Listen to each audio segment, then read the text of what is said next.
So CJ Burnett, that's the Chief Revenue Officer at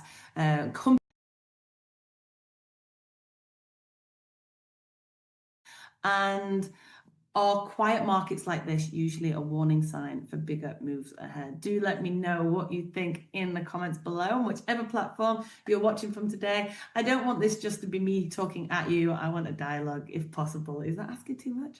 I want to know what you think to this.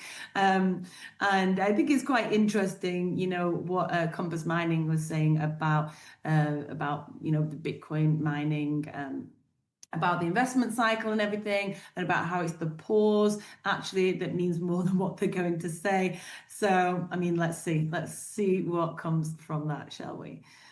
Okay, next up now we have news. I'm sure you've seen this morning. It's everywhere. So Tether is launching a US-focused stablecoin called USAT. So, and this is issued by Anchorage Digital and overseen by US banking regulators.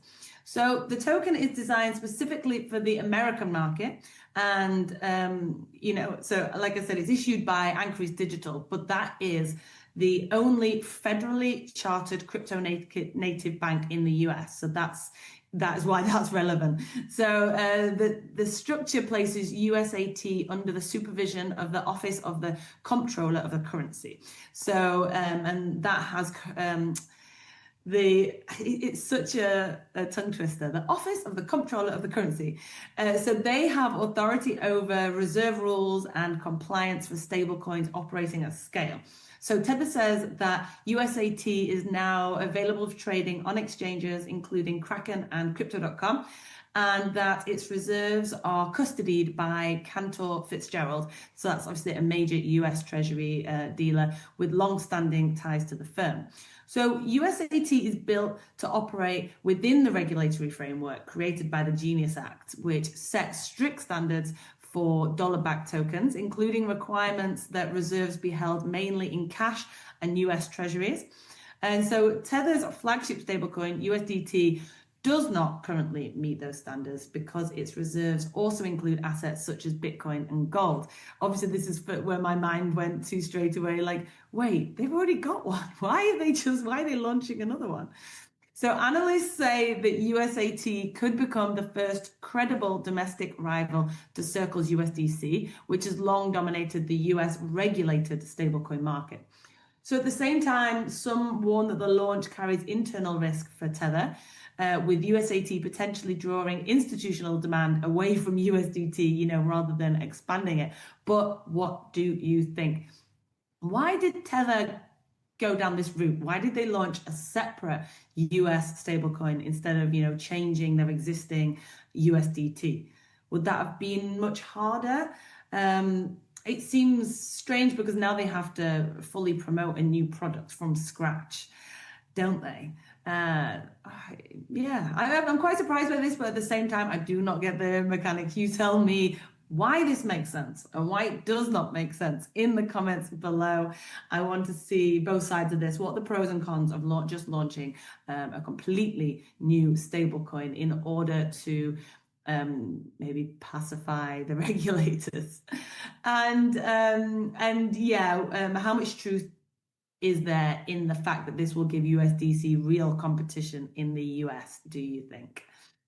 And could regulation, you know, end up, so that this is kind of what we're seeing here, right? That regulation is splitting stablecoins into kind of domestic and global versions. Are we going to see this on a larger scale, do you think, worldwide, not just in the US? Next up now, we've got some sports news. So on-chain prediction market Polymarket has signed a licensing deal this week with Major League Soccer, so becoming an official partner of MLS and the Leagues Cup in the US.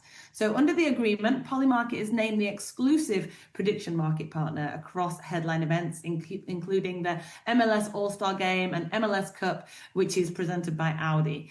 And the deal places MLS among the first major soccer leagues globally to formally integrate prediction market data into its fan experience. So this underlines the league's ongoing effort to stand out through digital innovation. They have done some other similar things in the past, I think, not necessarily, not with prediction markets. So the partnership is led through Soccer United marketing, and there is a focus on second screen engagement and live match interaction. So that means that, so rather than like traditional betting odds, Polymarket's data, obviously reflects real-time probabilities formed by users trading on outcomes, so that effectively shows what fans collectively think might happen next. So MLS plans to surface these insights across its digital platforms to capture shifts in sentiment during key moments, from goals to title races.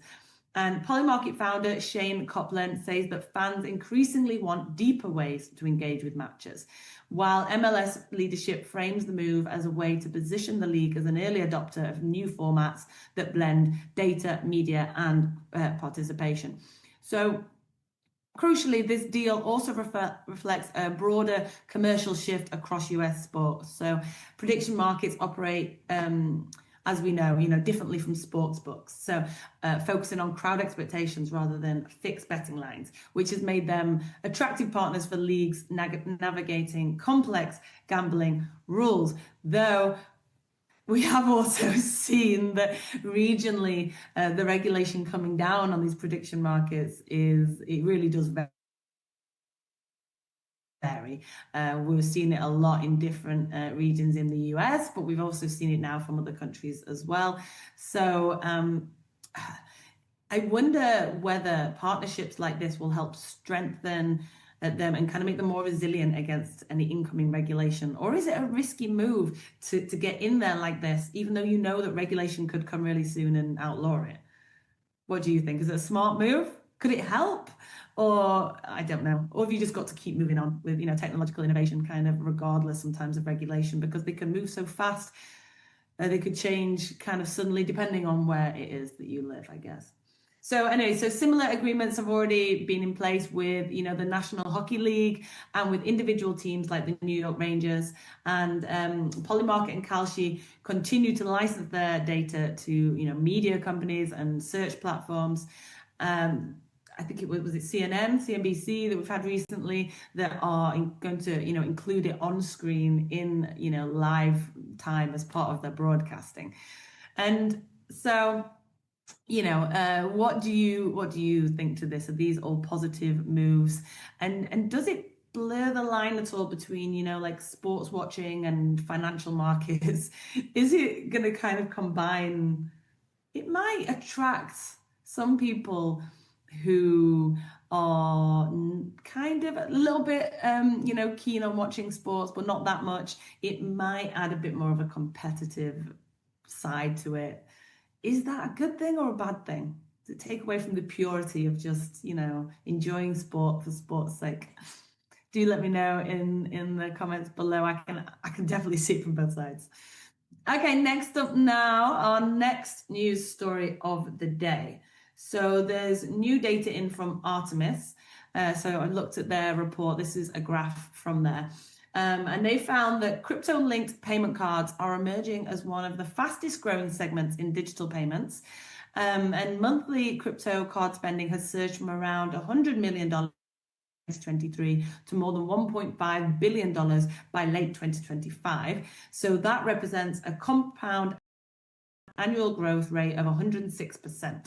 So on an annualized basis, crypto cards now process over $18 billion in transactions, putting them on par with peer-to-peer stablecoin transfers, which grew just 5% over the same period.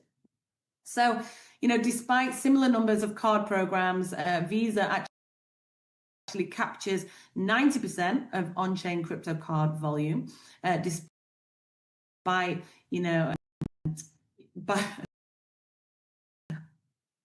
so this is driven by early partnerships with like infrastructure providers rather than exchange by exchange deals, while MasterCard remains actually more closely tied to centralized exchange.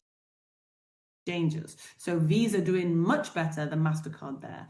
Did you expect that? I mean, we're seeing Visa and MasterCard just popping up in headlines constantly recently, and I don't think I realized at all that Visa was winning by such a big margin. It's interesting. I wonder why. So the report also finds that most crypto card transactions still settle in fiat, so making them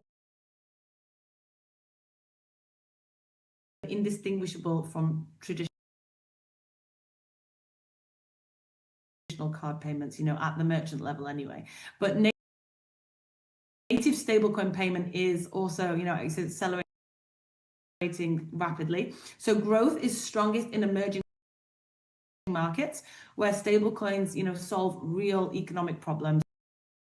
Crypto cards, which combine global card acceptance with stablecoin backed value, are likely to remain the dominant consumer spending interface for digital assets.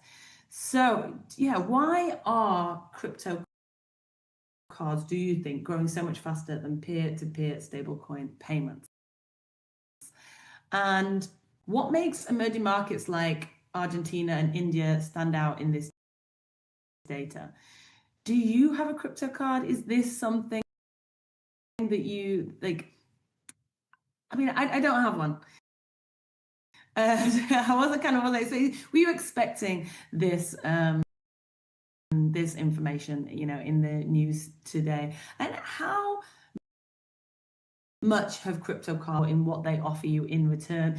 Do let me know below in the comments which ones you like, which ones you don't like, why you like them, what they offer you, and how much better they are now than they were a couple of years ago. Do we think this is a trend that's going to go on in 2020? End of 2026, are we going to have seen crypto card payments just having grown as well, just as much, like 106% growth by the end of 2026, 2027? Let me know. Okay, last up now for our deep dive news of the day. We're heading over to Thailand, where accused of using their positions to support a large illegal mining operations, so Bitcoin mining. According to the Bangkok Post, raids across 3 cities, including Bangkok, uncovered more than 3,600 mining machines, along with computers, phones, bank passbooks, and bundles of cash. This is a picture here from the DSA in Thailand. This is the actual stuff that they found in this case that you can see on the screen now. And so one assistant governor alone was linked to deposits worth over 19 million baht. That's about 613,000 US dollars, with investors flagging a clear mismatch between their declared income and their assets. They also launched a parallel probe known as Clean House, aimed at rooting out corruption inside government agencies. That sounds like a good idea. So investigators say that the accused officials arranged, warehouse space and provided electricity and transformer access and monitored power usage to avoid detection, while receiving monthly kickbacks of up to 400,000 baht. So authorities estimate that the stolen electricity caused losses of more than 1 million baht to the country, to the region. And all suspects have been suspended, and the case will actually be sent to the National Anti-Corruption Commission. And officials also say that foreign investors, including Chinese networks, may be involved, though details remain under investigation. Oh dear. So, what changes could stop state officials from abusing power infrastructure like they're fully mapped out yet, right? So yeah, I guess we'll see fewer of these kind of things in the future. What do you think? Or more as they get more sophisticated, maybe. I don't know. But yeah, it's funny that they were, power officials. They worked in power and electricity. So it must have been so easy for them to make it look like, less electricity was going from one particular place, and maybe spread it across the grid somehow. I'm not sure how they would do that, but it's their job to know how to do that, I guess. So it absolutely makes sense. And what could tighter oversight in the future kind of push mining Occupy news round, where I will break down some of the hot topics from around the world and make it clear why you should care about them. Number one, after 2 decades at Morgan Stanley, veteran executive Amy Oldenburg is appointed to a new digital asset strategy role, bringing deep institutional and regulatory experience rather than hands-on crypto expertise. As Wall Street prepares for stablecoins, ETFs, and clearer US rules. Why should you care? I mean, the upside is stronger controls and clearer rules for your. Number 2, Ripple subsidiary G Treasury has launched Ripple Treasury, which is a new platform that blends traditional cash management with digital assets, using AI forecasting and real-time tools to enable 24/7 cross-border payments and reduce funding and FX costs for businesses. But why does it matter? It could lower your costs by cutting out pre-funded accounts and expensive foreign exchange fees. Number 3, Coinbase's controversial UK advert from last summer, I don't know if you remember it was quite fun, has now been banned from YouTube and streaming platforms. And why does it matter? I mean, it was really funny initially, to realize how banned ads